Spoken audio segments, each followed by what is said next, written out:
사랑은 마법일까? 저주일까? 닐 게이머는 이 오래된 질문에 새로운 대답을 덧칠한다. 현실과 환상의 경계가 녹아내리는 세계에서 사랑은 우리가 아는 어떤 형태와도 다르다. 닐 게이먼의 북 오브 러브는 현대 판타지의 거장이 사랑이라는 보편적 주제에 도전한 작품이다. 샌드맨 시리즈로 전 세계적인 팬덤을 보유한 게이먼이 이번에는 10대의 성장과 첫사랑 그리고 초자연적인 힘을 결합한 이야기를 들려준다. 주인공 헨리는 영국의 작은 마을로 이사온 10대 소년이다. 낯선 환경, 낯선 학교, 그리고 설명할 수 없는 기이한 사건들. 헨리는 곧 이 마을이 보이는 것과 다르다는 것을 깨닫는다. 오래된 신화의 잔해가 일상에 스며들어 있고 숲속에는 무언가가 숨어 있다.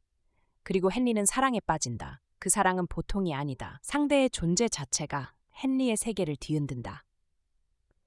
게이머는 사랑의 순간을 마법적인 것으로 묘사하지만 동시에 그것이 얼마나 위태로운지도 보여준다.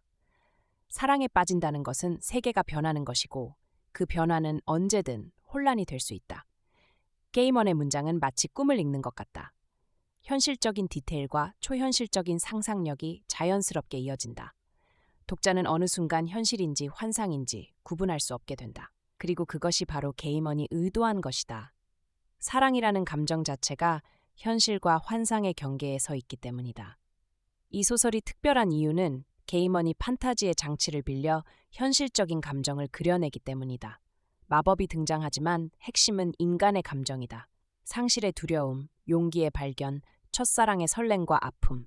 이 모든 것이 신화적 프레임 안에서 더욱 선명하게 빛난다. 영국 신화와 켈트 전설의 요소들이 풍부하게 등장한다.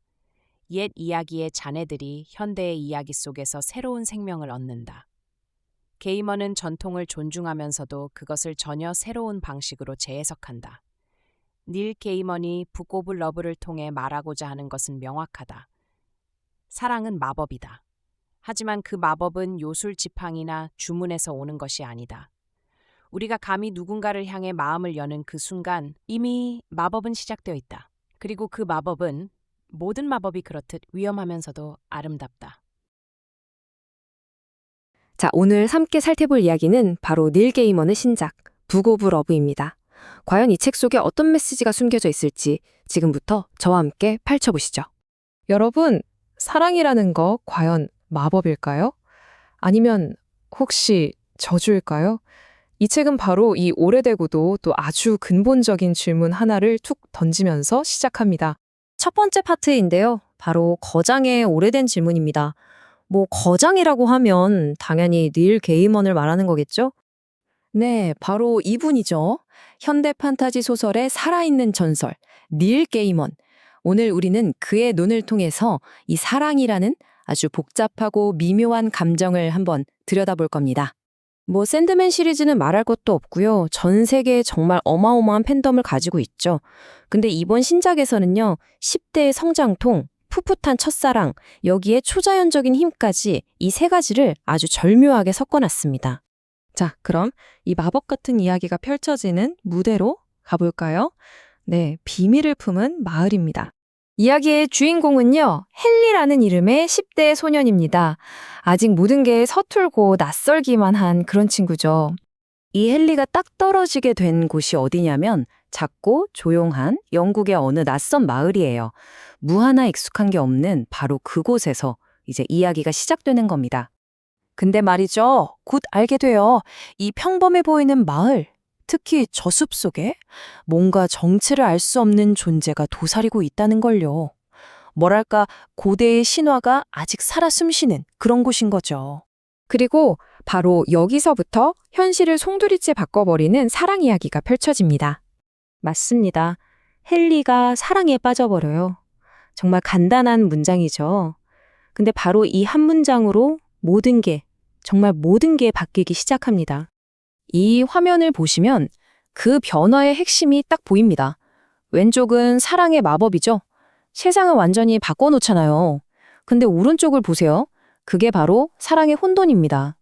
그 마법 같은 변화가 언제든 통제 불가능한 혼란으로 바뀔 수 있다는 거죠. 진짜 아슬아슬한 줄타기 같아요. 이게 바로 닐 게이먼이 노린 거예요. 사랑이라는 감정 자체가 현실과 환상의 경계에 서 있다. 이 말을 곱씹어 보면요. 책을 읽다 보면 나도 모르게 현실이랑 환상을 헷갈리게 되거든요. 근데 생각해 보세요. 우리가 누군가를 정말 깊이 사랑할 때 느끼는 감정이랑 똑같지 않나요? 바로 그거죠. 자, 그럼 게이머는 이 복잡한 감정을 어떻게 풀어낼까요? 바로 마음의 신화학이라는 방법을 씁니다. 여기서 말하는 핵심적인 도구가 바로 판타지 장치라는 건데요. 이게 뭐냐면 그냥 신기한 거 보여주려고 쓰는 게 아니에요. 오히려 이걸 도구로 삼아서 진짜 우리 인간의 감정을 훨씬 더 생생하게 보여주는 거죠. 이게 정말 중요한 포인트입니다. 마법이 등장하지만 핵심은 인간의 감정이다. 그러니까 작품에 나오는 모든 신기한 일들은요, 결국 우리 마음속을 들여다보는 거울 같은 거라고 생각하시면 돼요. 이 신화라는 틀을 통해서 우리가 느끼는 감정들이 훨씬 더 크게 와닿게 되는 거죠. 예를 들면 사랑하는 사람을 잃을까 봐 두려워하는 마음, 또 사랑 때문에 생겨나는 용기, 그리고 첫사랑의 그 짜릿함과 동시에 찾아오는 그 아픔까지 정말 생생하게 그려집니다. 자, 이제 마지막 장입니다. 이 모든 이야기를 아우르는 핵심 메시지, 바로 위험하고도 아름다운 마법에 대한 이야기죠. 그렇다면 말이죠. 이 엄청난 마법은 도대체 어디서부터 오는 걸까요? 무슨 특별한 주문이라도 있는 걸까요? 닐 게이먼의 답은요, 정말 놀라울 정도로 간단 명료해요. 첫 번째, 우리가 용기를 내서 누군가에게 마음을 여는 바로 그 순간. 그리고 두 번째, 그걸로 끝이에요. 그 순간 마법은 이미 시작된 겁니다. 그리고 이 책은 이 한 문장으로 끝을 맺습니다. 그리고 그 마법은 모든 마법이 그렇듯 위험하면서도 아름답다. 결국 사랑이란 게 우리를 한없이 약하게 만들기도 하지만 바로 그 때문에 인생에서 가장 찬란한 순간을 경험하게 하는 그런 궁극의 마법이라는 거죠. 이 책이 우리에게 정말 깊이 생각하게 만드는 지점인 것 같습니다.